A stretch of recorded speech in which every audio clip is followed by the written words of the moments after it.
Hello. Yes.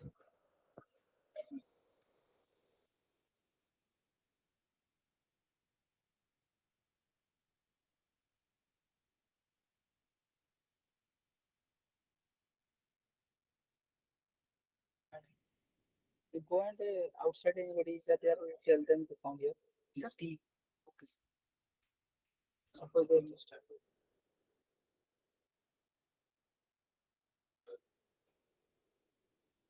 Hello. Welcome you all.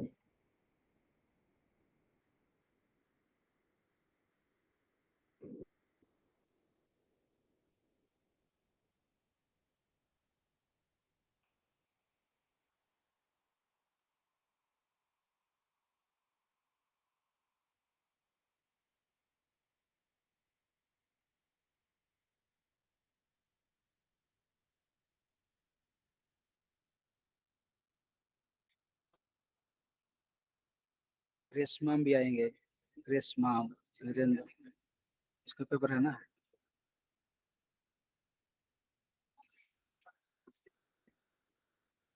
रहना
नहीं है ना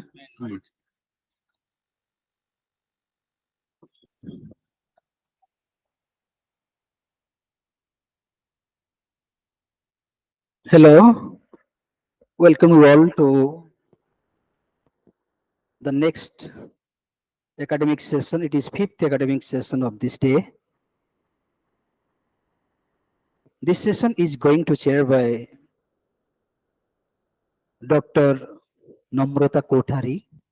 Ma'am, please have your seat here.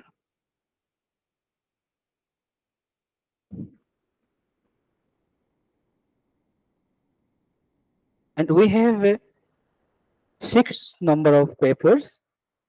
Firstly, Dr. Grace Darling, ma'am, please take your seat here on the dais.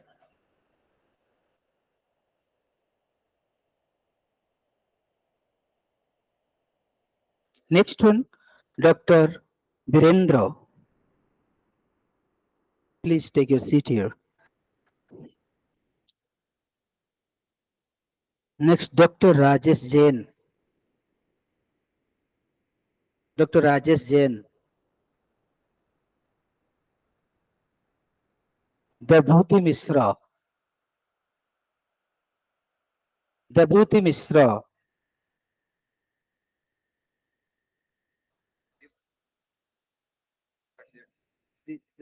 Rajesh Jain and Devati Mishra. Sachin R. Kodole. Yes, yes, yes. Sachin R. Kodole, na? Bas, yes. So the topic is. So you can invite him. And Sachin R. Kodole.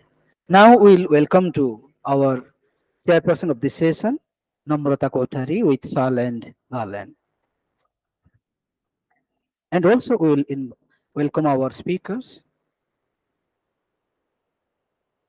Virendra, Dr. Virendra with Sal and Garland, and Sachin R. Kadale. Yes.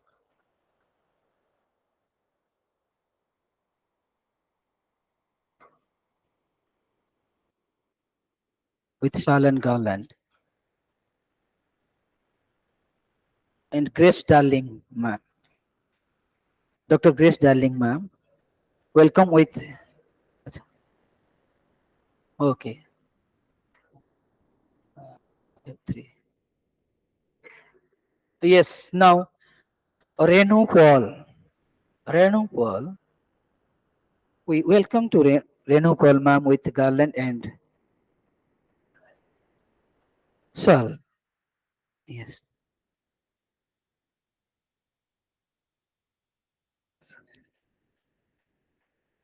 Thank you, all speakers and chairperson, for joining us for this important and wonderful event. Now, we'll proceed the session. I'd like to request the speaker, Dr. Grace Darling. Ma'am, please, you.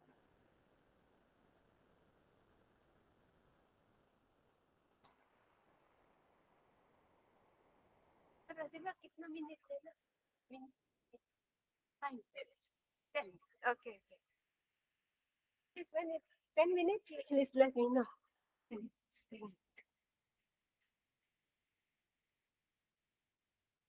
Okay, thank you everyone for giving me the privilege. I'll try to present as brief as possible.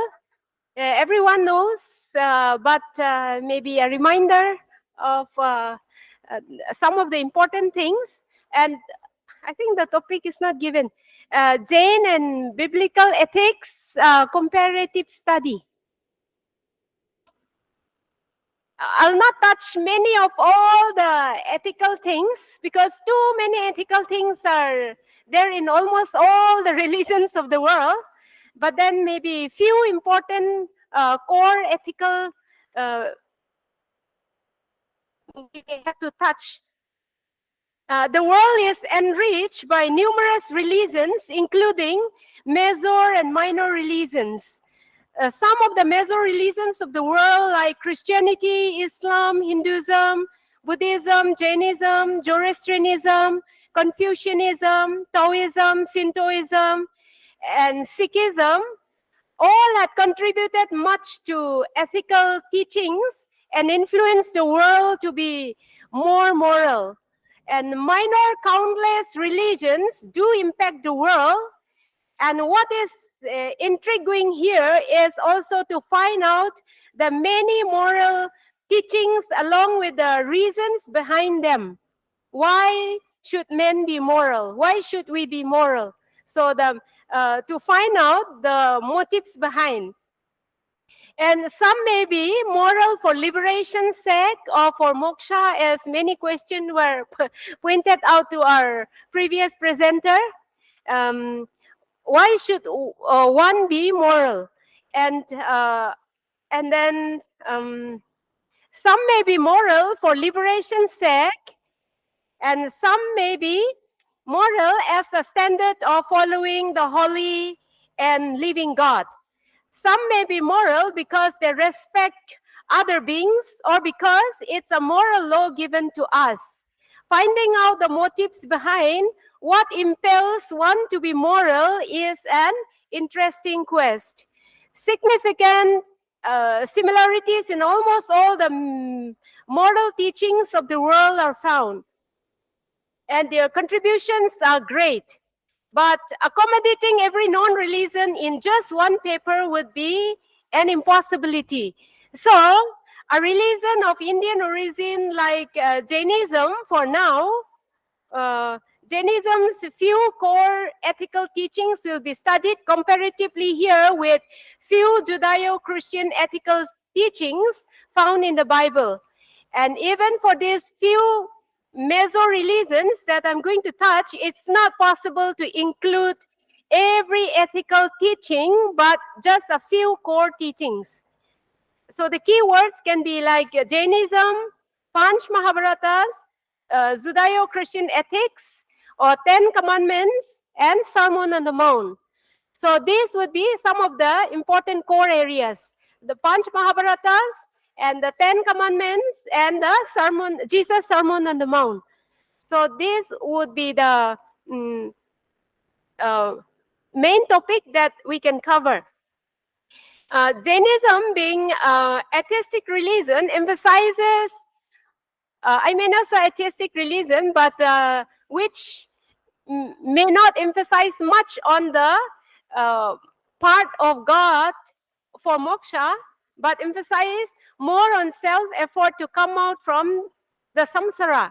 It is a religion intense self-effort or self-help. And so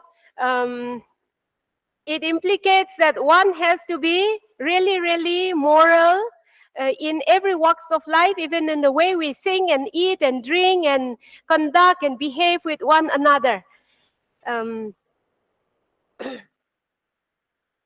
And Jainism, also known as Jain Dharma, is a religion of Indian origin, and Jainism is one of the world's oldest religions in practice to this day. It has two major sub-traditions that we all know, Digambaras and Swetambaras, with some different views on ascetic practices, but the main principal doctrines remain more or less the same. And Jainism is transtheistic and forecasts that the universe evolves without violating the law of substance dualism. Jainism traces its spiritual ideas and history through the succession of 24 Tirthankaras, or supreme preachers of Dharma. And with the first in the current time cycle being Rishabha Deva, whom the tradition holds to have lived many years ago, and 24 Tirthankaras, Tirthankara Mahabira around 600 BCE. So the three main pillars of Jainism are ahimsa or non-violence, anekantavada or non-absolutism, and aparigraha or asceticism. And Jain monks, after positioning themselves in the sublime state of soul consciousness, take 5 vows, or which are ahimsa or non-violence, then satya or truth, then asteya, non-stealing, brahmacharya or chastity, and aparigraha or non-possessiveness.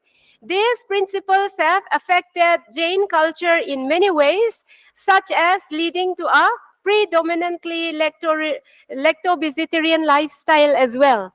And we also know more or less Jainism evolved or came out at the same time with Buddhism, but Buddhism happened to be religion with many, many followers in the world today, because Buddhism encourages preaching, and also it's a missionary religion, as we all know, that in Buddhism, even King Asoka and all sent his even daughter to teach to other people about suffering and how to come out of suffering and all that. But in Jainism, we see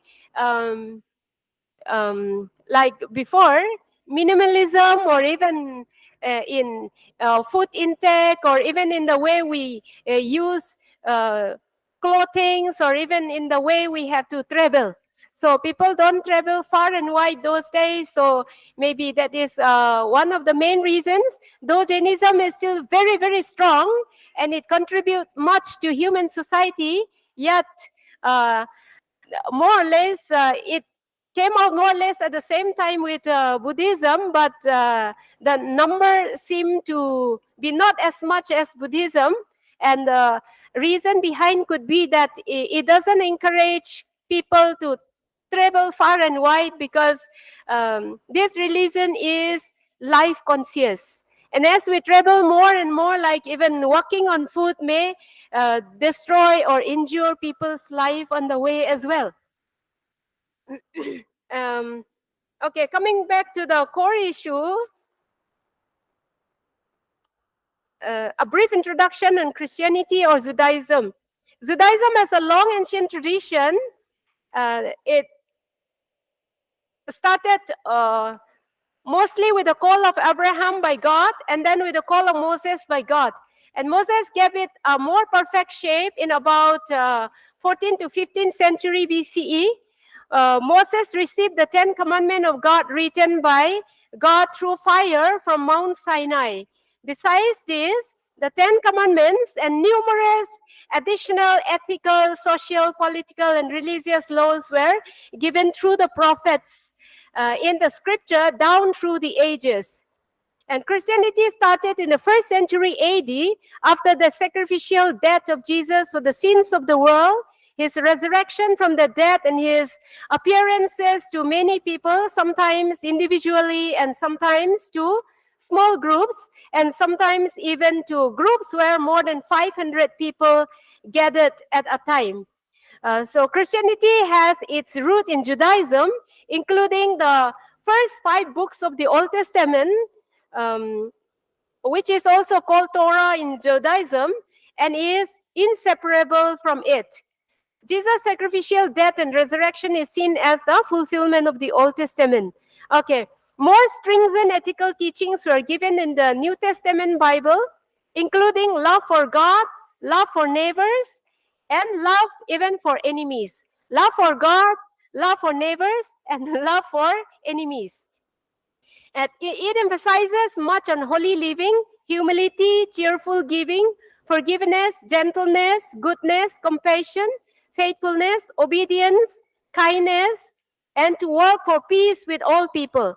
The Bible also teaches not to be happy when your enemies are being punished by God. So we have no room for violence. Actually, for true followers, there is no room for violence. Even when our enemy is in trouble, the Bible teaches that we should not be happy even when our enemies are in trouble. So these are some of the core teachings: to love God, to love our neighbors as we love ourselves, and to love even our enemies. And also in the Panch Mahabharat, we see all these core values as well. Not to injure people intentionally. Ahimsa is one of the main contributions that we see from Jainism. Intentional non-injury or non-injury, and this is the first major vow taken to cause no harm to other human beings, as well as, interesting thing is, extending to other living beings as well. And this is the highest ethical duty in Jainism, and it applies not only to one's actions, but demands that one be non-violent even in speech and thoughts. And satya, to speak the truth. This vow is always to speak the truth, neither lie nor speak what is not true, and this does not encourage others or approve anyone who speaks an untruth. And asteya, or non-stealing. A Jain teaching is also not to take anything that is not willingly given. Additionally, one should ask for permission to take it if something is being needed or if it is needed. Otherwise, one should not take it without the permission of others or what is not being given to us. And brahmacharya, or celibacy, abstinence from sex and sexual pleasure, is prescribed from Jain monks and for Jain monks and nuns. And for lay persons, the vow means chastity, faithfulness, even to one's partners. And then the fifth one, non-possessiveness or aparigraha. This includes non-attachment to material and psychological possessions, avoiding craving and greed. So these are some of the core teachings which are easy to remember but maybe difficult to practice. And in the 10 Commandments also we see, do not steal, do not kill, do not give false testimony against your neighbor, and respect your parents, and do not tell lies. And all these core values are there in the Old Testament as well, in the 10 Commandments that we find in Judeo-Christian tradition. And in the Sermon on the Mount, Jesus preached in the first century AD, by the side of the lake of Sea of Galilee, he preached there many things. Three chapters, three long chapters are there, or it can even extend to 6 chapters. But the main core is that to love God as we love, and to love our neighbors as we love ourselves, and also to love even our enemies. And also in the Bible also, if we see, we will see so many restrictions. In the multitudes of words, sin is not lacking, so do not speak lots. And also to speak only what is helpful and encouraging and good to others. Do not tell lies, do not even shout, and do not even speak bad things. All these are also there in the Bible. Right speech, right action, right thought, not to think evil of others. Say, when we talk about celibacy, Jesus goes even up to the extreme that it's not only about the physical relations that he's talking about. When you look at a person and wanted to possess her, you already commit adultery in your heart. So his teaching is also very, very intense, and it's not easy to keep as well. And not to speak a harsh word to each other, and not to kill, not to steal. That's why he himself died rather than defending himself when he was being persecuted in the first century AD. So he would rather die for the sins of the world than to defend himself. So practicing non-violence up to the last breath. So these are some of the comparisons, and maybe when you have questions, then we can ask. I have like 14 pages long papers, but due to limited time, these are some of the things I pick here and there. And then if you have something in your mind, then you can have a quick question or something like that. Thank you. At the outset, I thank you, ma'am, for your very thought-provoking, which the paper stressed on the ethico-religious life of Jainism, and you presented very well. I think we can invite 2 questions on it.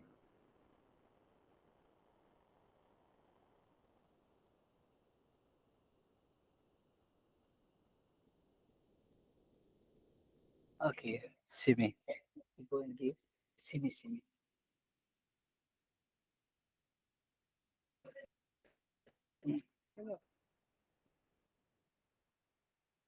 Thank you, Grace ma'am. It was really a detailed paper, and I think you have just opposed ethical perspective of Jainism and if with Christianity, you have compared so many things. So, is there any dissimilarities, means differences in between these two religions?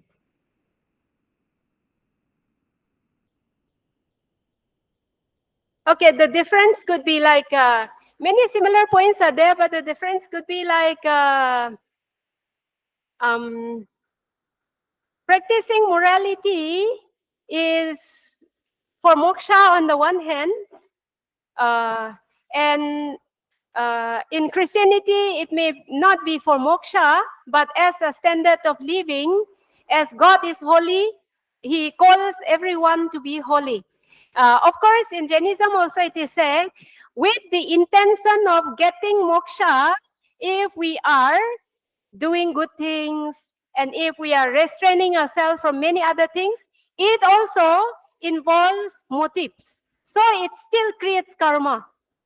So in that way, it is not very easy to come out, because with the good intention to get moksha, liberation, if we do good things, also if it creates karma, then it is really difficult, but it is possible also, it is said, but it encourages to be non-attached to this.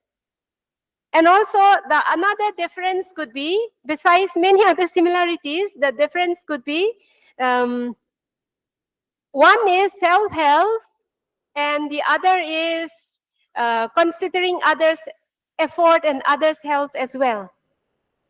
So in Jainism, we may have to in Buddhism as well, we may have to really live a purely ethical life with sound mind and in purity in deeds and thoughts and in action. But in Christianity, you may find that it's our efforts are not up to the mark of the Holy God. So Jesus died for our sins to take away the sins of the world. So here we find self-effort, and on the other hand, the sacrifice being accepted, the sacrifice of God's Son accepted by others for salvation or for moksha or liberation. So these are some of the same thing as well as the differences. Thank you. Can I have just one Yes. question? Well, thank you, ma'am, for your really interesting presentation. The place question, and while teaching the course on philosophy of religion, we have been really grappling with this issue. Whether there can be a possibility of human freedom if we place the human existence as a necessary principle, right? That the human existence is nothing but the creation of God, where this human creation is completely controlled and managed by the all powerful God, right?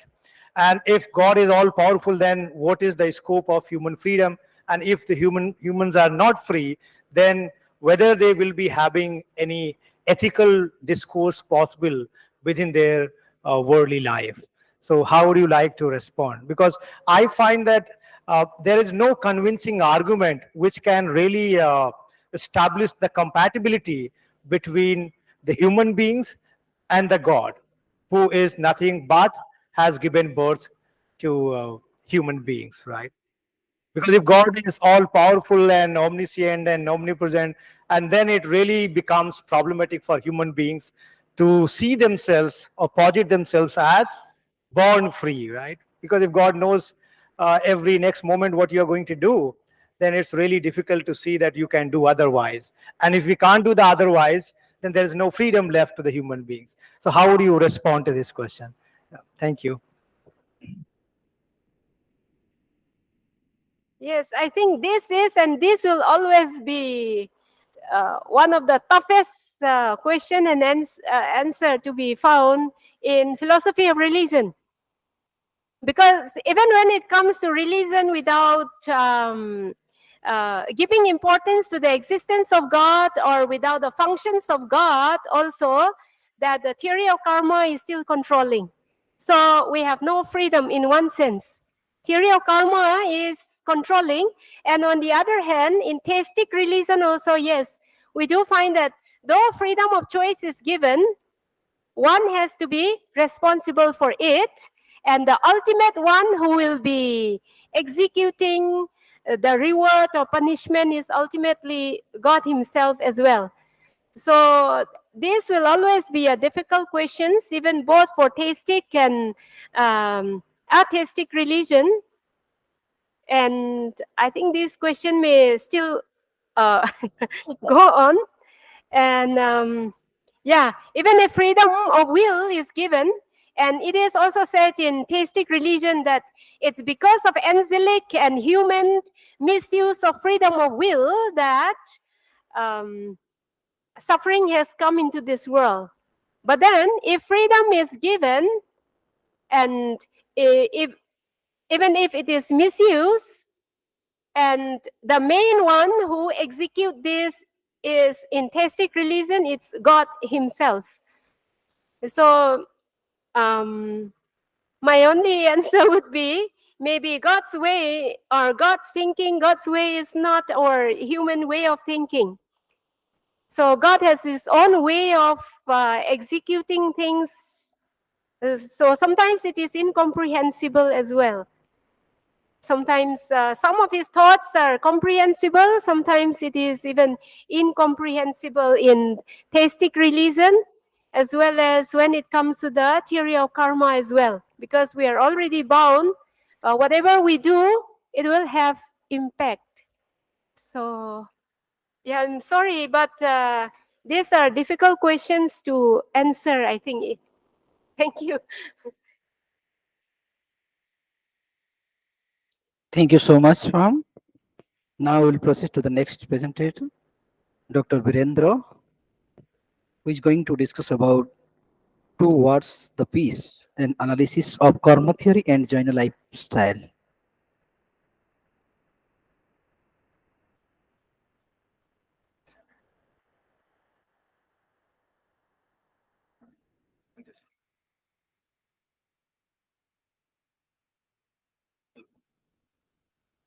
Namaskar.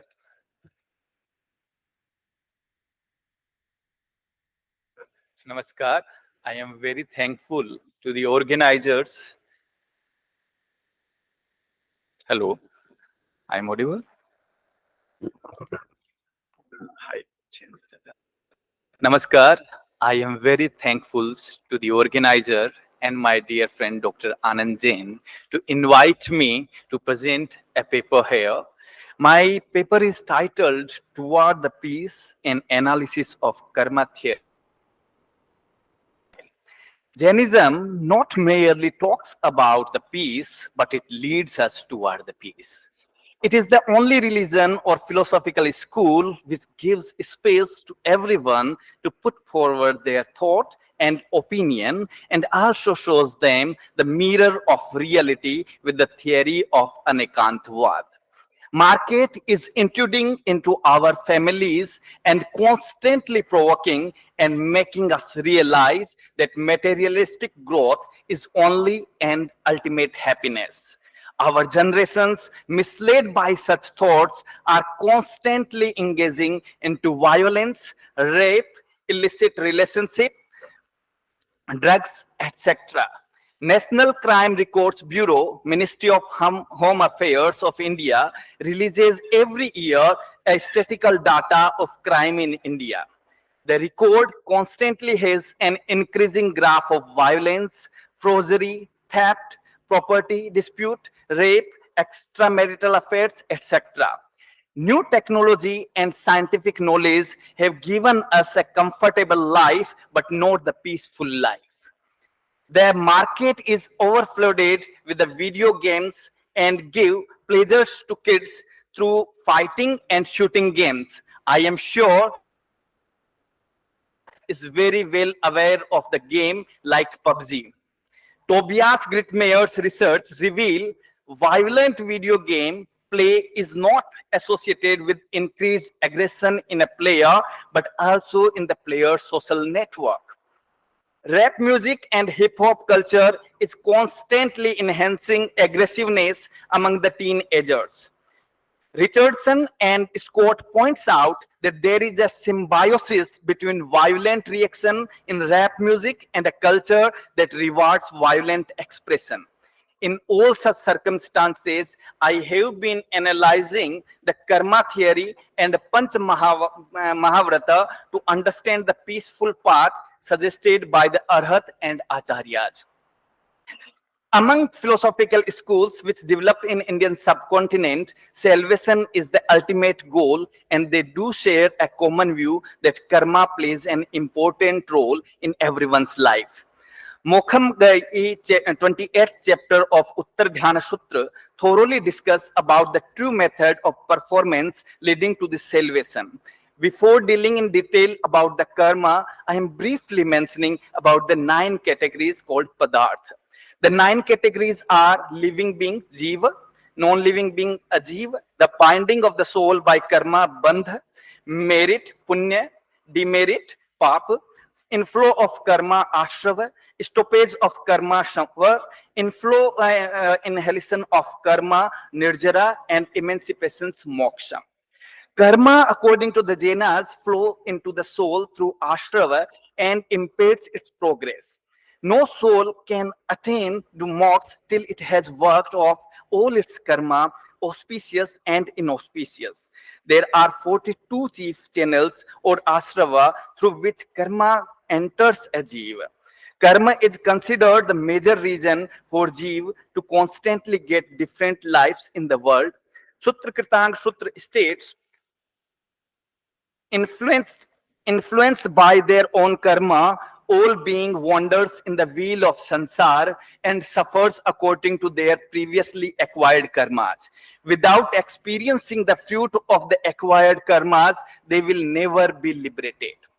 Karmas has four sources: mithyatva, avirti, kashaya, and yog. There are 148 divisions of karma.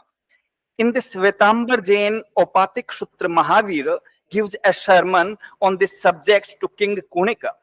Naomi points out that Mahavir explains the four types of actions that lead to each of the realms of rebirth: extreme violence, excessive covetousness or greed, killing five sense being, and eating meat lead to a hell birth. Deceptions, lying, concealing, and swindling lead to an animal birth. Goodness, humility, compassion, and an appreciation for others' virtue without jealousy lead to a human birth.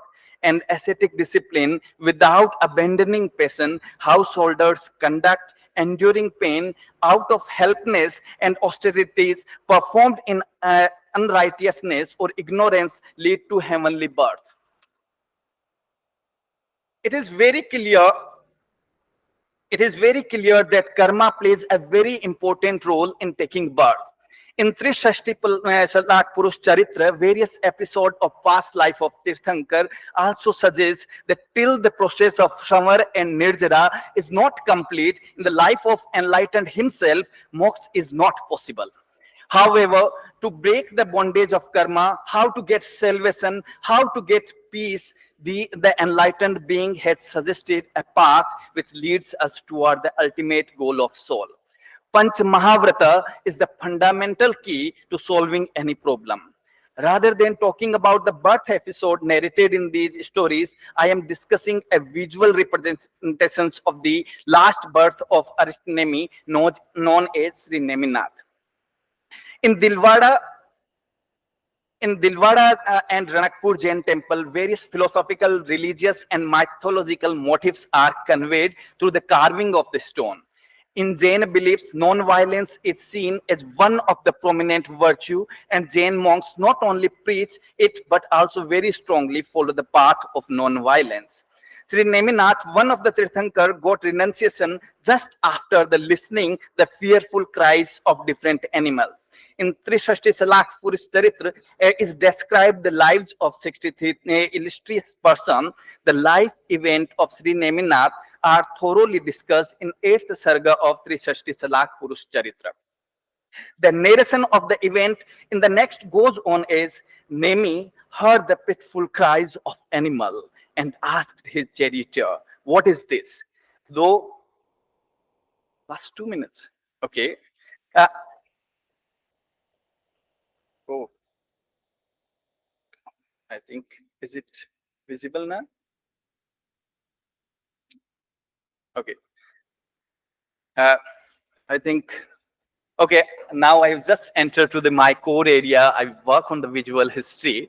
So I will just point out that when we are entering to the temple of the Ranakpur and Dilwara, there is an episode that how the Neminath is getting into the field of becoming a Tirthankar.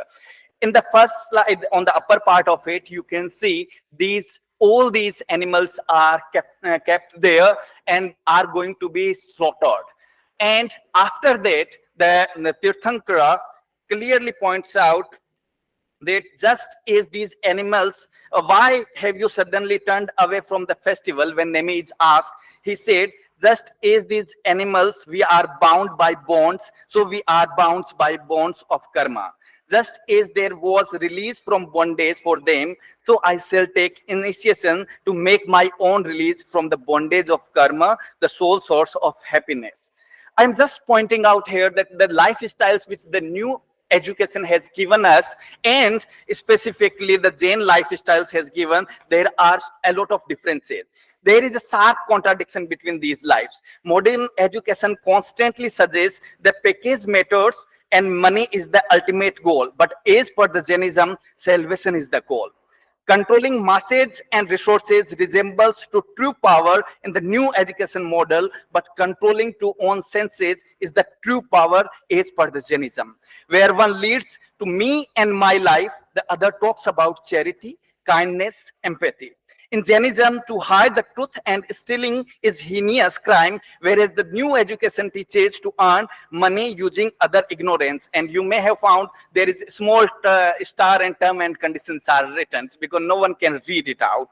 So when people who are playing a role of an imaginary character are turning youth's ideal, whereas in Jain education, reality of life is taught, and the Acharya and Sadhvi are not merely preaching, but living that life. Now, in this slide, you can see that in the left side, a monk, Digambar Jain monk, is seen while doing the Aharcharya, and on the right side, it is in the current time, because the painting is belonging to the Ellora caves and it is timed between the 9th to 10th century. So all these activities shows us they are living their life constantly. Now in the academia, we can see the peoples who are working tirelessly, they are not quoted, sometimes not referred. Even within the Jainism, when the Dilwara Jain temple was built, the efforts given by the elephant was completely dedicated, and there all the elephants which were used are carved there. This is the only temple where the animals which were used for the work of making a temple were given a fruitful space. And in the last, I will just say that even if you are in any kind of the life, in any kind of the creatures you are, in the Dilwara Jain temple and the Ranakpur, you will find out that the snake which are associated with the Parshvanath are given a very important part, but at the same time, because the kind of the act the snake has done with the Parshvanath, it is being celebrated and worshipped. And at the same time, when the Kalya Mardan is taking place, there the act of the same other snake is telling us that your good karma and the bad karma will result in your life. So in the end, I will conclude with words of Acharya Vidyasagar ji. By seeing the pain and anguish of other, if you start to think how to solve their problem and your eyes fill with the tears, you are crying for others' pain, and that is the dharma, and that is the actual teaching of the Jainism. Thank you so much.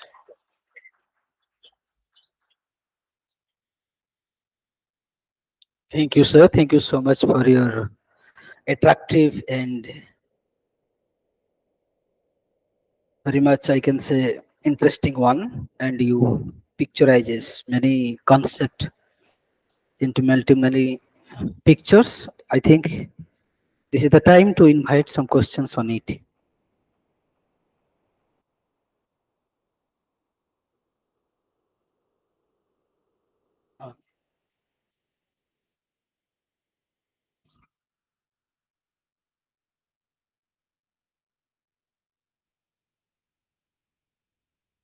Mahabharat में एक quotation आता है जिसमें ये कहा जा रहा है कि Can you be loud?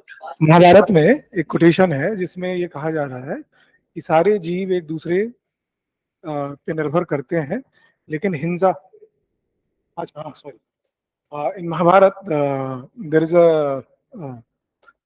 Description, in that description it is said कि everyone is living in this nature and dependent, not based on the violence. They have to they are dependent.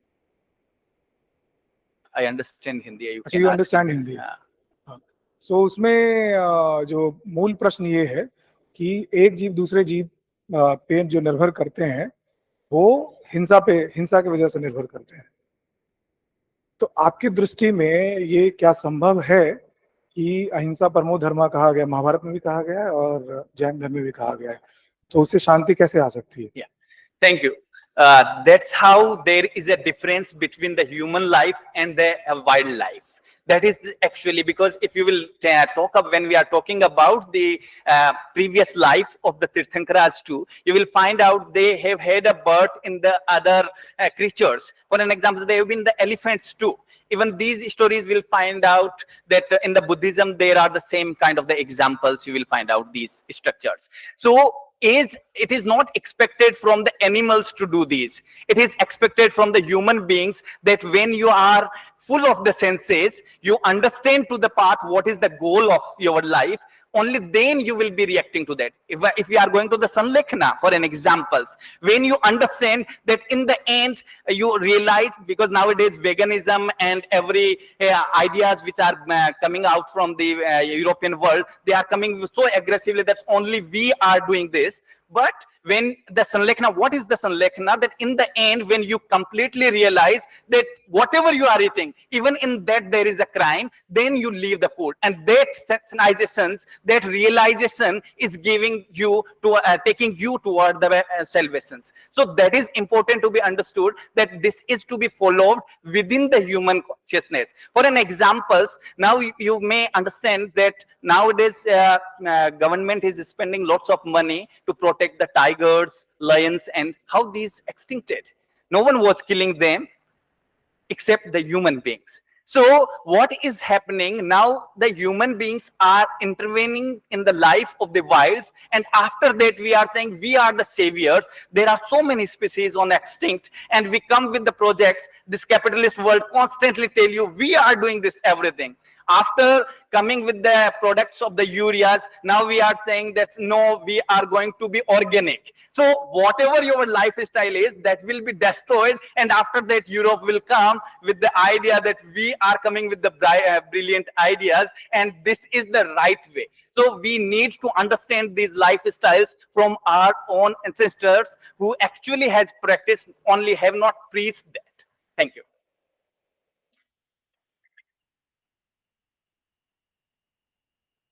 Thank you. Okay.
Yeah, thank you. This is really brilliant questions. I just want to point out, though I am not intervening much of the philosophical area because I come from the history and I have my limitations there, but I will just point out that when we are talking about the philosophical schools, specifically in the Jainisms, before understandings, it is not good to preach. And the Tirthankaras and the Buddha, when they are preaching, they actually has got enlightened. At that time, they have seen from the different aspects to the life, and they have lived the different parts. That's how to preach. So it's better that when we are coming out with the specific study, we actually pick up within the limitations specific data, and on that basis we are doing. So it is still a great debate among the scholars. For an example, you have read about the Scots debate. So all these peoples are talking about the different views that how to take. These are the complex questions which need to be understood. But within my historical limits, I will just pause it here.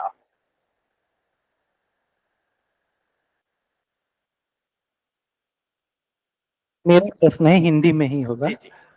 अद्वैत वेदांत में और जैन दर्शन के मुक्ति की अवस्था में, तो अद्वैत वेदांत में जीव ही ब्रह्म है, मतलब जीव जब मुक्त होता है तो ब्रह्म के साथ ऐक्य की अनुभूति करता है। लेकिन जैन दर्शन में जब जीव मुक्त होता है तो वो जगत की वस्तुवादी स्थिति को स्वीकार करता है कि जगत जो है वह सत्य है, लेकिन अद्वैत वेदांत में वह जीव जब ब्रह्म के साथ एक हो जाता है, उसमें भेद नहीं रह जाता, तो जगत उसके लिए मिथ्या प्रतीत हो जाता है। तो मेरा प्रश्न ये है कि जैन दर्शन में जीव अनंत चतुष्टय की अवस्था में भी जगत की वस्तुवादी स्थिति, रियलिस्ट अप्रोच को स्वीकार करता है। इसके पीछे का तर्क क्या है कि मुक्ति की अवस्था में भी जगत सत्य है जबकि वहां नहीं है? मेरा ये तो ओके, दो चीज है, अद्वैत वेदांत का और जैन दर्शन के बीच में बहुत सारी डिबेट्स हैं जो कांस्टेंट हैं, अभी भी है, ऐसा नहीं है कि समाप्त हो गई है। और रहा विषय मिथ्या का जो प्रश्न है कि जगत मिथ्या है, ये भी लार्जली जरूरी नहीं है एक्सेप्टेड वर्जन्स हो। ये हमारा एक हाई जो आइडिया ऑफ फिलोसफी है कि कंप्लीटली मिथ्या, इसमें कुछ नहीं हो रहा है।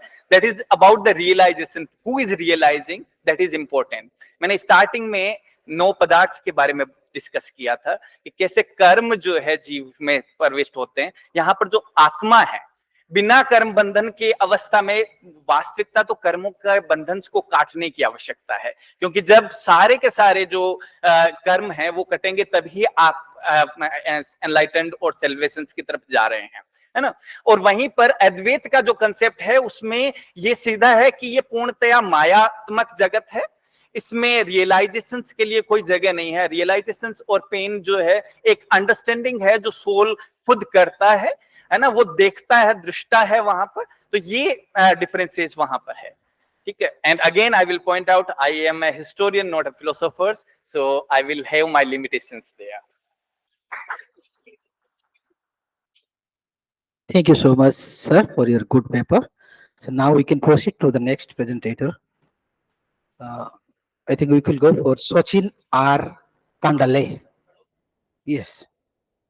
He's going to present a paper on Jainism for parents in modern world, a critical study.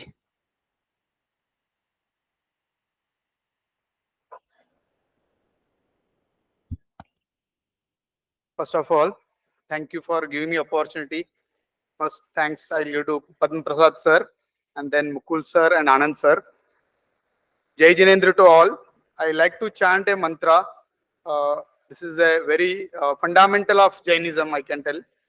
Namo Arihantanam, Namo Siddhanam, Namo Airyanam, Namo Jhayanam, Namo Lohe Savasahunam.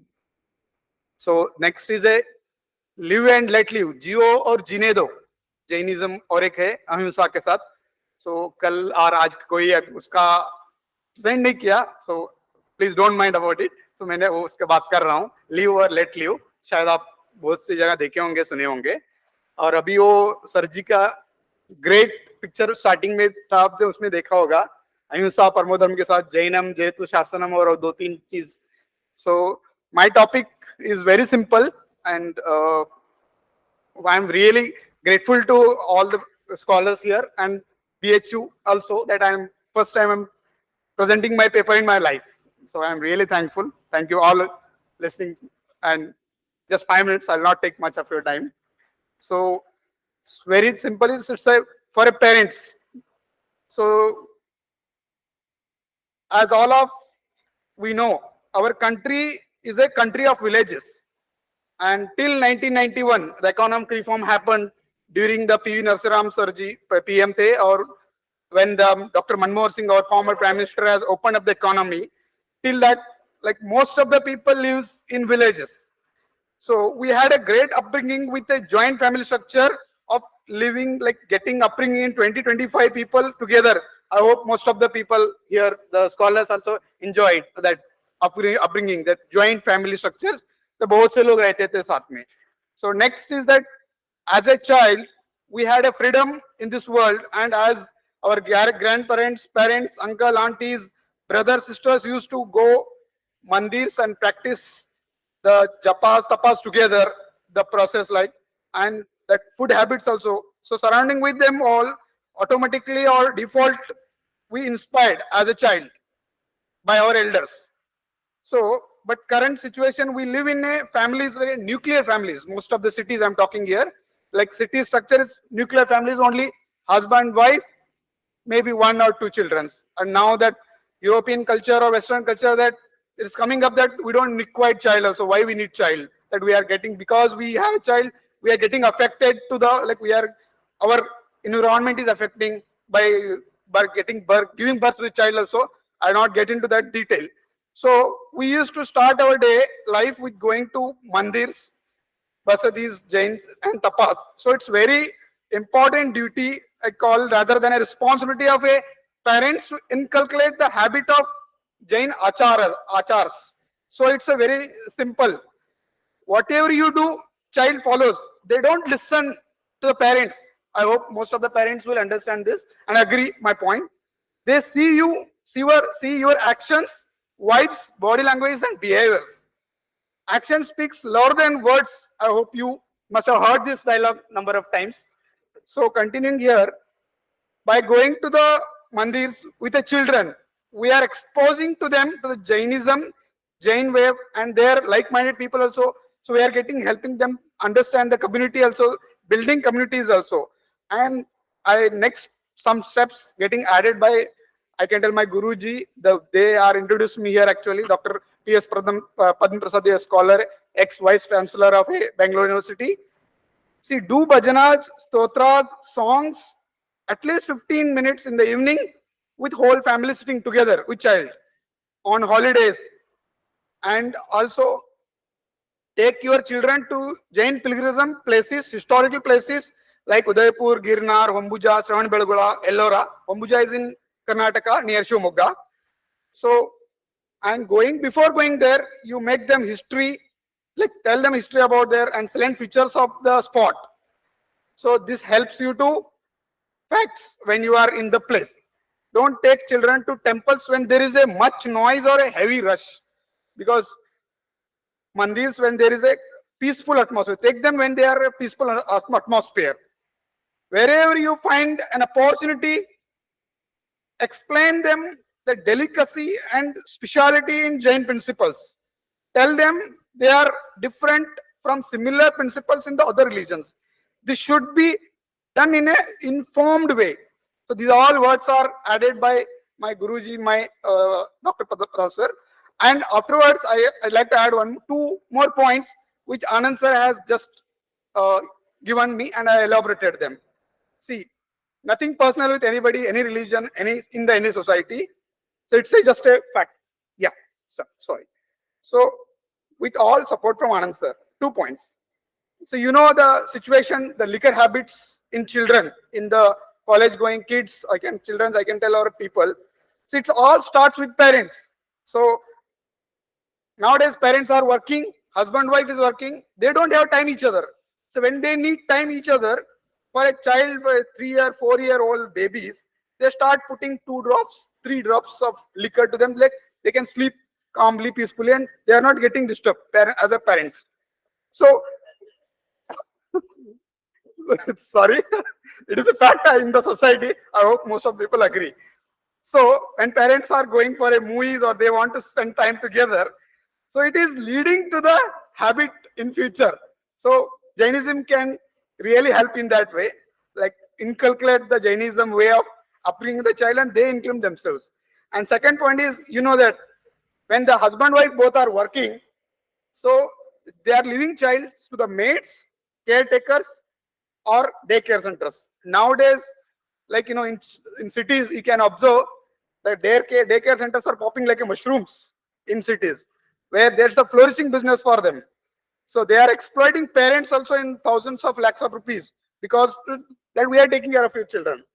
But how honestly they are taking care of the babies they are leaving behind, we don't know. And so what the care, love, or affection can give parent they are giving, we don't know. Whether because they have that bondings and connections, because they are not birthed them, they are not given birth to them. They are just working for money, if I am not wrong. Hope you people agree. Most of the time parents will agree for this. So, and this leading to the child's, their children become stubborn. They are addicting to the gadgets.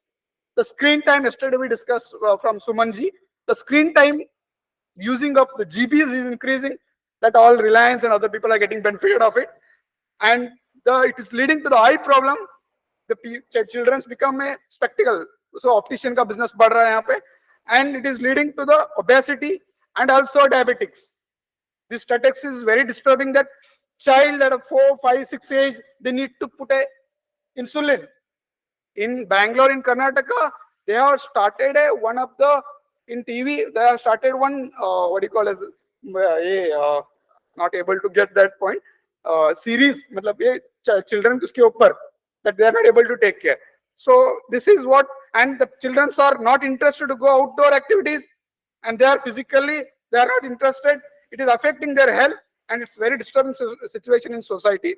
So Jainism way of life makes a huge contribution to the parents. Thank you, and Jai Jain to all, and thank you for giving me time. Thank you. Thank you. Yes, thank you so much, Sachin, for your empirical study, I can say, and you look at the society through the lens of practical point of view. I think we can also invite 2 questions on it. Okay, come.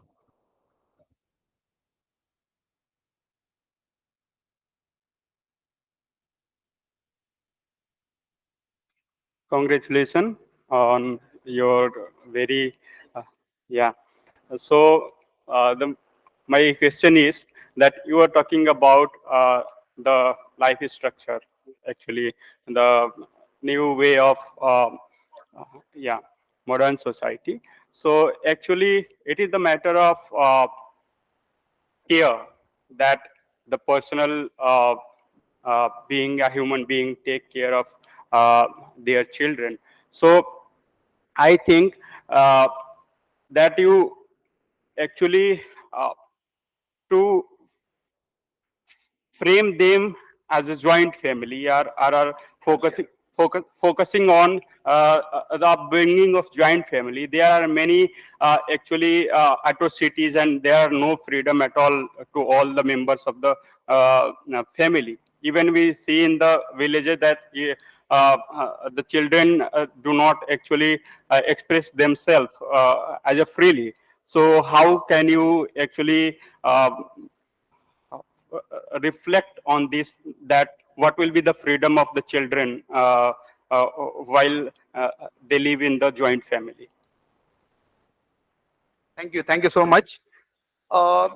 See, the point is that when joint family, they are not allowing children for a freedomness, their points, correct? Children are not freedom. But the point I have made is, see, very simple. I started with during 1990s, when we were growing up kids as a kids. There was a huge freedom. There was not a gadget world, not even house people who had a television, first thing. Second thing is, see, each and, like, if you see in our country, each and every 50 kilometers or maybe less or more, I'll not get into the proper statistics, that upbringing, lifestyle, thinking, thoughts, the way of life is different, or culture is different. Hope you people agree with me. So what happened is here, I don't want to get into the details. I'm just focusing, like I'm just mentioning the metro lifestyle or city lifestyle, where if you see, they don't allow a child to step out of the flat. They are keeping them in a home. बेटा तुम यहीं पे रहो, mobile देखो, बाहर जाओगे गाड़ी ठोक देगा, कोई आपको लेके जाएगा तो एक ही तो बेटा है हमारे, एक ही तो बेटी है, साइकिल देने में, साइकिल चलाने में भी मुश्किल है, फ्रीडम नहीं है. नहीं तो you have to live in a society और ए वेयर द अपार्टमेंट्स और where the hundreds and thousands of flats are there and it's well secured, well camera रहेगा पूरा, और आप उसके ऊपर भी आपको as a parents you should have a confidence that if my children go out from my home, that nothing is getting harmed because there are security and camera, that proper system is there. So I'm just comparing the lifestyle here. So क्या होता है कि ये आप जो बोले ना कि ज्वाइंट फैमिली में फ्रीडम नहीं था बच्चों को, वो जमाना अलग था जब बच्चे बहुत फ्रीडम थे. अभी जमाना अलग है, अभी ज्वाइंट फैमिली देखने के लिए नहीं मिलते हैं. गांव में मिलेंगे, you may get fined, but in cities I don't know, like if you compare 1,000 families, out of 1,000 families 1 or 2 families or maybe 10 families you may get that there are joint families. That's it, that conclusion. I hope you got my point. Thank you so much, Sachin. You can take your seat. Now we'll go for the next presentator, Renu Wall. Renu Wall is going to present a paper entitled An Inquiry Concerning Lokanuprekya in Jaina Cosmology. Ma'am, please. Namaskar to everyone. Professor Mukul Raj Mehta, my supervisor, I personally want to say thank you for giving me this opportunity. Your support is always, always appreciated. I also see Professor Pradhan in the background. I met him when I first stepped foot into this holy punya soil of BHU. I'm very glad to see you. I consider you as my mentor as well.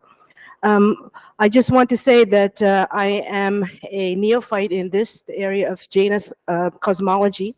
I chose this topic because my thesis itself is on cosmology, but from the Vedic side. So I hope you take this as a didactic and not as a critical paper, and I seek your patience. And I know that time is running quick, and lunchtime is coming, so I'll try to be as quick as possible. The title of my paper is An Inquiry Concerning Loka Anupreksha in Jaina Cosmology. When I use the title Anupreksha, I don't mean it technically. So to the Jaina scholars in the audience, I seek apologies. Every world tradition, whether it be the Gond tribals of nature worshippers or the ancient civilizations across the pages of written stories and folklore, tries to relate the place of the individual within the larger context of mundane reality and beyond its reach. In this way, stories of cosmology have arisen from anupreksha, that is, reflection. And that's how I claim to use that term in this title. Grounding the human being within the world by explaining the external physical and social realities according to locale, time, circumstance, and culture. In the case of the Rig Veda, which forms the sacred text of Hindu India and the oldest composition of religious poetry to survive in any Indo-European language, the world of Purusha is spoken in anthropological terms. That is to say, whose eyes correspond to the sun, whose mind connects with whose mind connects with the moon, whose breath is correlated with the wind, and whose feet with the earth. This cosmology posits a direct relationship between the microcosm and its extension in the macrocosm. In other words, the universe functions as an apex body, not to be seen as an isolated unit, but as a part of a greater whole. The Jaina way of life is founded on a parallel structure of the cosmos, with a popular rendering drawn complete with a stylized image of a man, again, whose body symbolizes the entire system of the world space. Whereas the Vedic tradition points to the role of a life force in this process, Jainism develops an intricate correlate for the journey of each soul or jiva, which is said to be eternal, not created by any deity, and ultimately responsible for its own destiny. For all Jain sects, meditating on the structure of the universe and the passage of jivas through it in the cycle of births is a key part of spiritual development and the Jaina way of life. The goal of this paper is to undertake a critical inventory of the Jaina universe that is timeless and formless, beginningless and endless, everlasting and eternal, infinite yet uncreated. However paradoxical these descriptions may seem at first glance, the paradox of non-creationism vanishes, or at the very least, can be better understood if the interconnections of the Jaina universe can be brought to light. Complex of the lokas, time and space. Cosmology is a belief system about the universe that covers its origin, structure, and parts, and posits natural laws and characteristics such as space, time, causality, and freedom.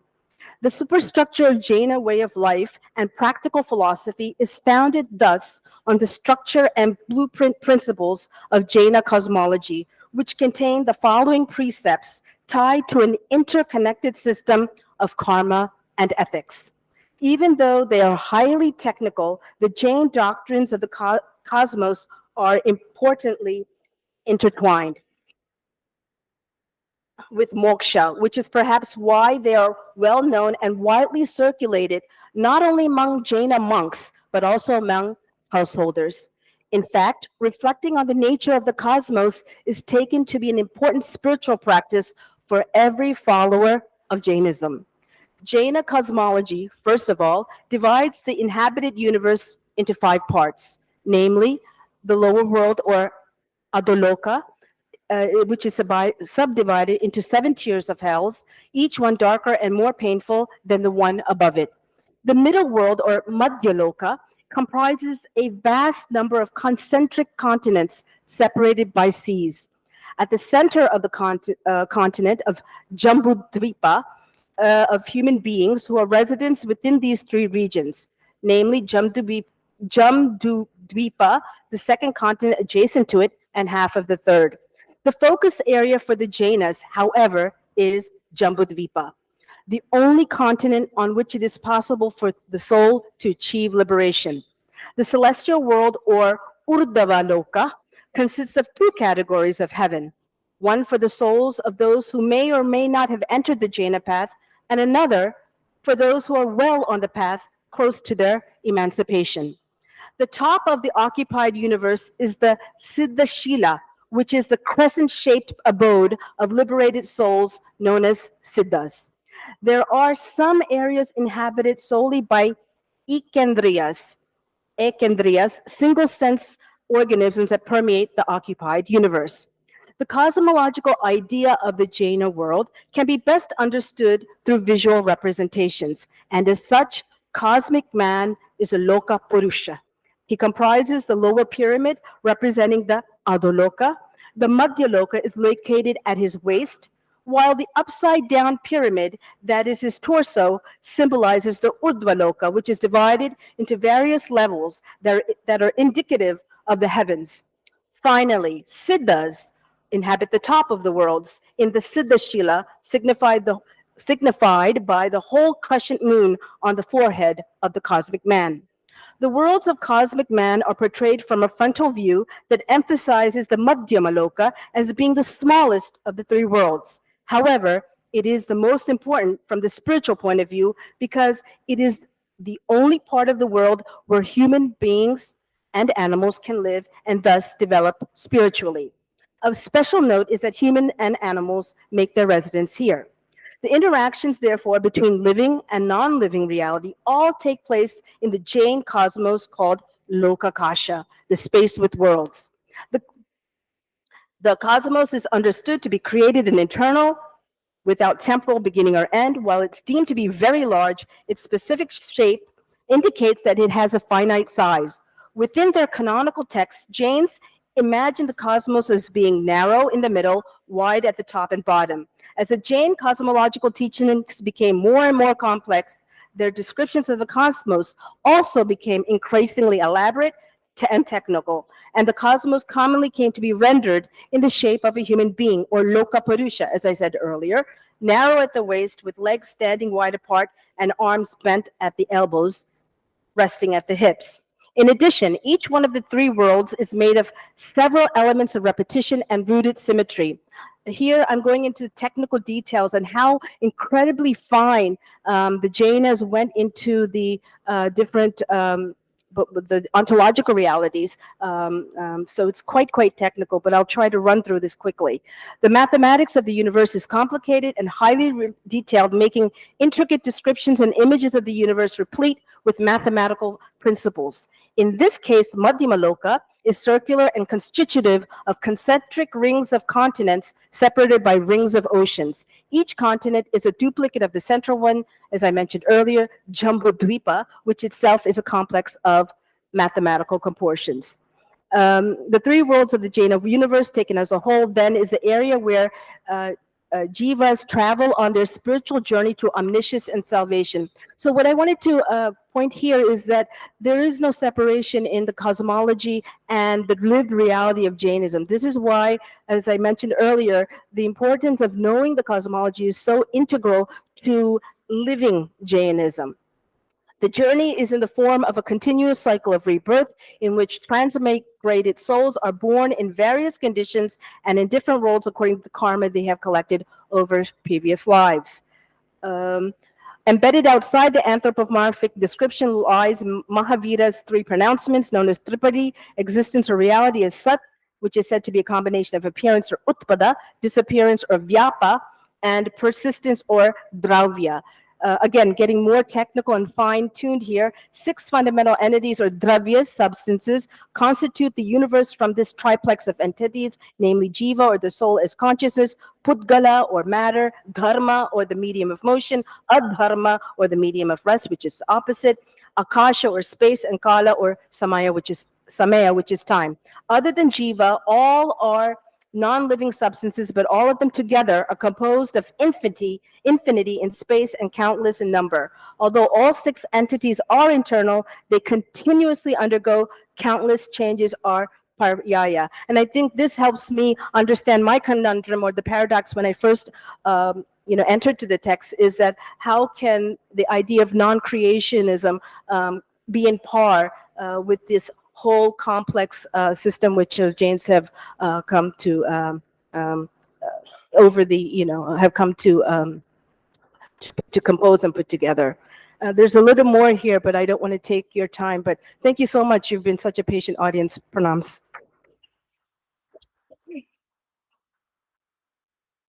Thank you so much, ma'am, for your thought-provoking talk. And it is really, we can appreciate it. Very good paper. Now I can request at least 2 questions on it. Yes.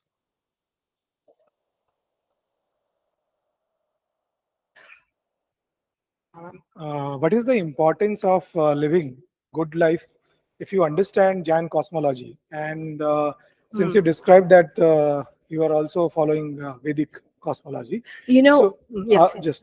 So in terms of difference, what is the essential difference between Vedic cosmology and Jain cosmology? Thank you for the second question, Yeah. because I'll answer your second question first. Right. I was really impressed by the fact that, they think they categorize the Jainas as Astikas or Nastikas and the Vedans as Astikas. But here, the Purusha Suktam, which is one of the Suktams that I'm analyzing in my thesis, there's these, how shall I say, family resemblances that Wittgenstein talked about, that is definitely apparent in the Vedic worldview and the Vedic cosmological understanding and in the Jaina understanding. So I did find I don't know, it's not rational, but I would say it's more like a feeling. I don't know that philosophers can go on feeling, but that's what I felt, that there was a continuity going on and there was no regress.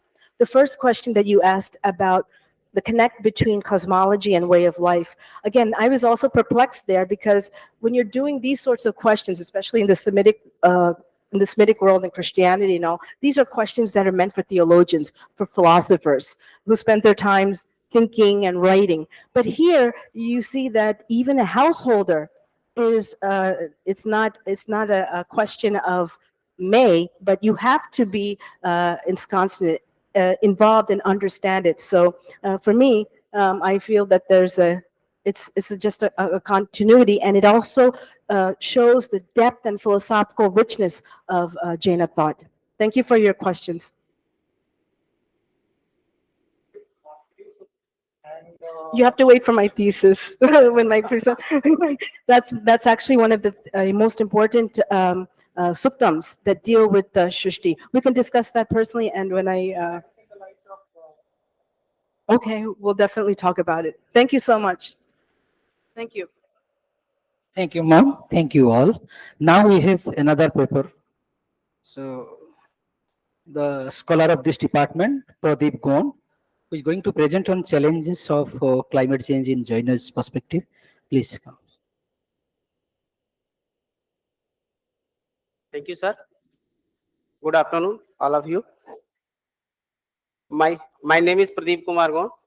I am research scholar from this department.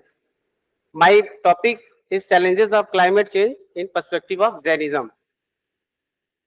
In Jainism, abstaining from any kind of injury, the thought, word and deed to any kind of living being immobile or mobile, is ahimsa.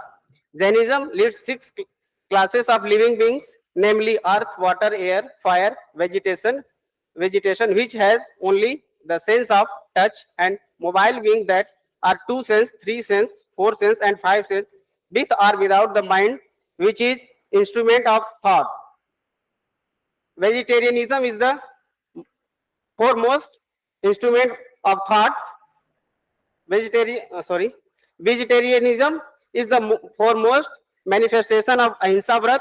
It is simply a logical extension of the habit of looking upon other with tenderness and compassion.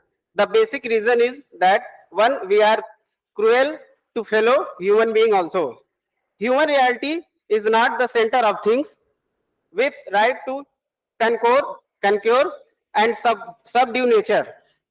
Just as in modern astronomy, the Earth is not center of the universe, the planets, the Earth, the stars, and the Sun all circling around it.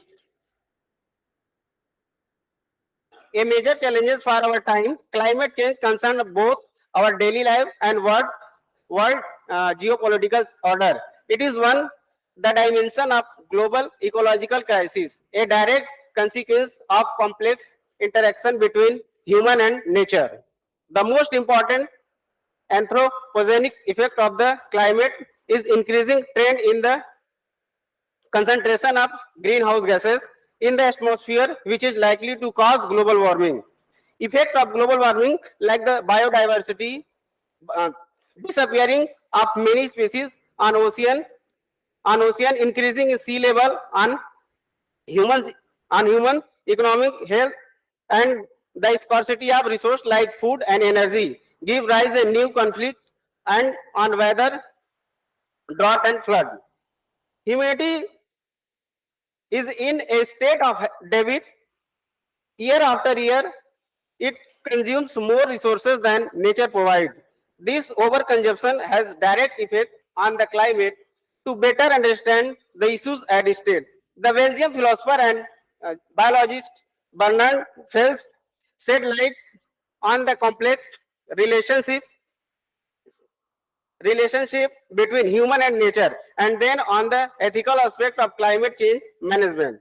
Mahavira's campaign for the protection of ecology and nature was not just directed toward the preservation of human life, it based on his direct concern of the pain the animal and vegetable world suffer. He preached his philosophy. He preached his philosophy far and wide, and urged his disciples to go and protect animal whenever required. Sarvagyata, the perfect knowledge of Mahavira or any Tirthankar, is also an extraordinary capacity for experiencing the pain and pleasure of all beings. The difficulty of this challenge should not be underestimated, nor should be potential fruitfulness of this ongoing encounter be denied. As all of us search for a concordia, Curencia, let us take heart increasing numbers of seekers embodying diversity in the form of ethnic origin or religious tradition are providing new challenges, new courage for the human adventure as they engage one another according to a common vision. Their path into the future will also be marked by common quest for that state of mutuality according to which Earth's wisdom and human self-knowledge will be revealed together. Thank you. Thank you, Pradeep. Thank you, Pradeep. It's a good paper also. So we can invite at least 2 questions on it, but very brief, no any elaborative. Okay. So I think there is no questions on it. And so we can proceed to preside the session by Dr. Namrata Kothari. Ma'am, I would like to invite you to preside the session.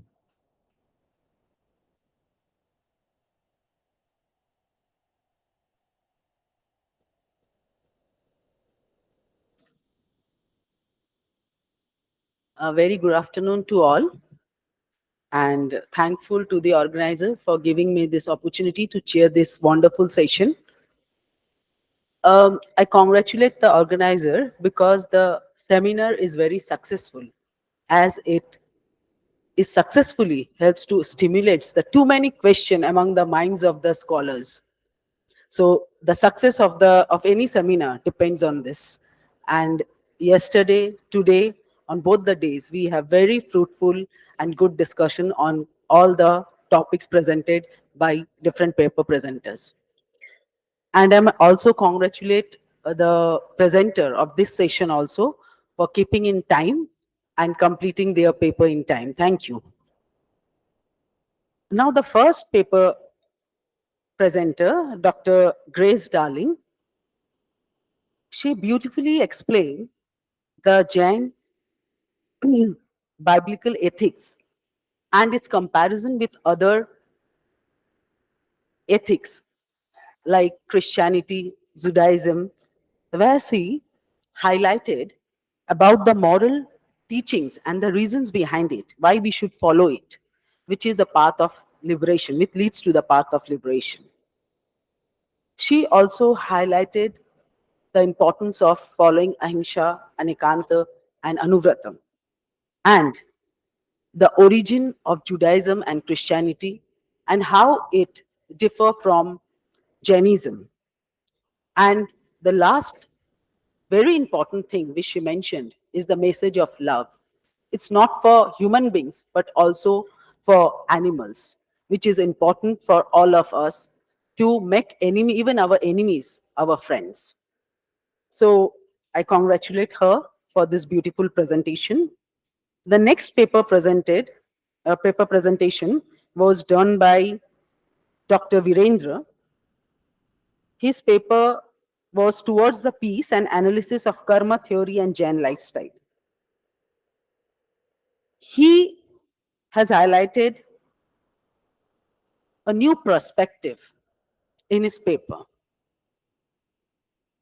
Firstly, he starts with the data of crimes given by ministry, our central ministry, and then how this new technology gives us the life of luxury, but not happiness and peace. And we, all of us, ponder for it. He highlighted the ill effects or side effects of video games, of using PUBG, and spending most of our times on screen. By highlighting those things, he also bring into the Karmavarta theory and Jain way of lifestyle, and why it is important to train ourselves in those ways. Even he highlighted about Uttadhyana Sutra, about the 9 categories of Padartha, and how karma enter into a jiva to get rid of this karma. In the morning, just in a formal discussion, Mukul sir एक scholar से बात कर रहे थे, and I am also overhearing that कि ये कर्म हम लोग जो करना चाहते हैं क्यों नहीं कर पाते हैं, ये कभी अभी तक डिस्कशन नहीं हुआ है. तो मुझे लगता है ये कहीं थोड़ा सी ये छुआ है कि नहीं, जो हम लोग कर्म करना चाह रहे हैं क्यों नहीं कर पाते हैं, उसका क्या कारण है. मैं मुकुल सर से बाद में बोलूंगी कि अगर वो ये चीज को थोड़ा और हाईलाइट करे तो हम लोग ये चीज से सब कोई जान पाएंगे कि what is it actually. So then he spoke about the Panch Mahavrata, which is fundamental to all, and with his beautiful pictorial representation of Neminatha, he explained about the ahimsa way of life, how we can lead that, and the modern difference between the modern education and Jain way of life. He beautifully, through his chart, explained that. Thank you for that. Our third presentation, made by Sachin, the title of his paper, Jainism for Parents in the Modern World, a Critical Study, beautifully highlighted the hardship faced by today's working parents. But I differ only in one point. He said कि नहीं, parents लोग busy रहते हैं, इसलिए बच्चे लोग को सुलाने के लिए एक ड्रॉप अल्कोहल पिला देते हैं. It is not true to all parents. So I differ on that.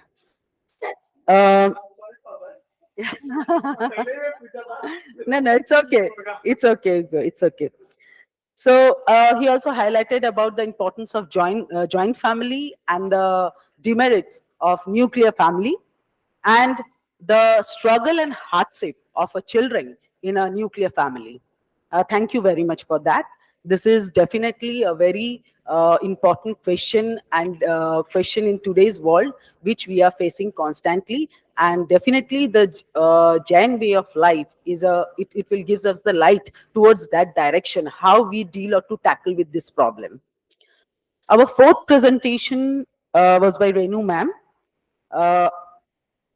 Like it is very difficult one, a very tough paper, and in such a short time to cover such a huge ambit of this philosophical question is very difficult for anyone.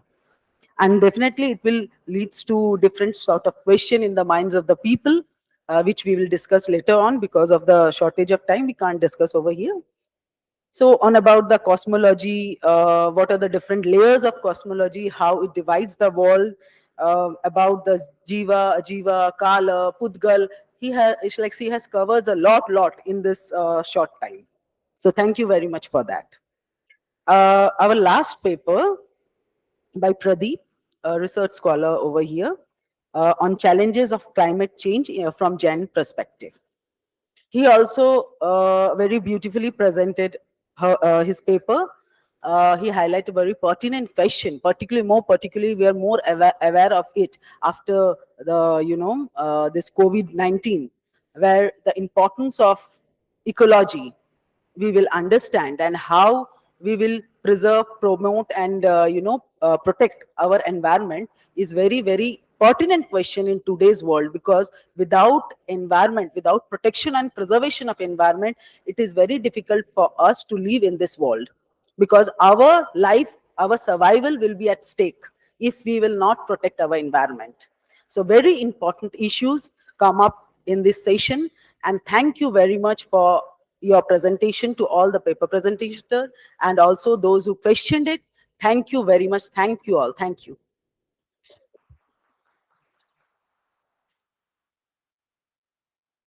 I would like to extend my thanks to all of you, paper presentators and speakers, so audiences. And I am also thankful to Pradeep ji. Pradeep? Oh, Rajiv, sorry. Rajiv ji, because इन्होंने बार बार participant को पोक करके time में करना है, 2 minute बाकी है, 2 minute, अगर ये नहीं होते ये सेशन टाइम में कंप्लीट नहीं होता. तो thank you so much.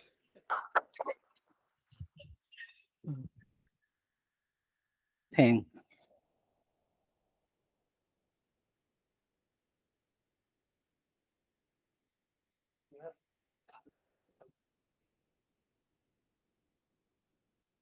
So we have to welcome Pradeep also, because you were sitting there, na? You are not here. So please come, Pradeep. As a tradition, we welcome all these speakers, but since he was there.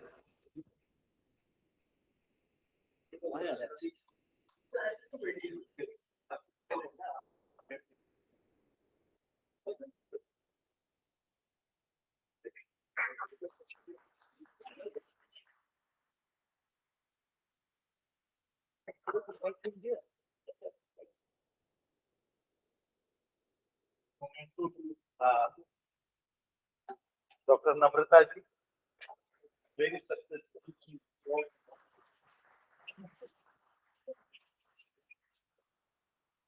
And Rajiv ji has been here. So please announce.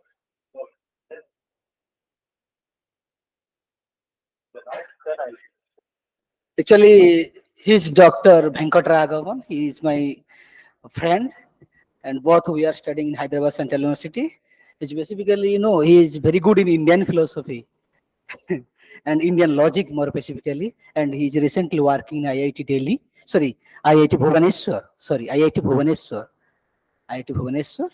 So He's also taking classes in the humanities, social sciences, and management. But here I came to take classes for some Indian knowledge traditions workshop. That's all.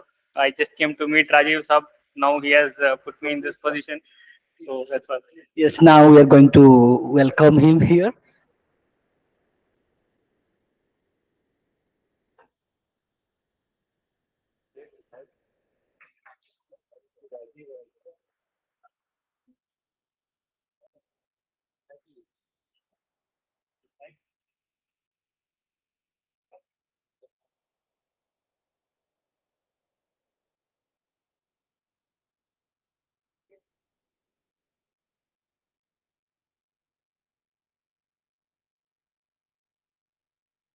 Hello. So now I am very, very thankful to for this successful session, especially to presiding by Namrata Kothari, doctor, and also convened by very well Rajiv Lochan sir again, and all the presentators of the this session, and all of you who listened very carefully and took participant in this debate. So make it more successful. So I would like to now welcome all of you for lunch. Thanks. And next session is the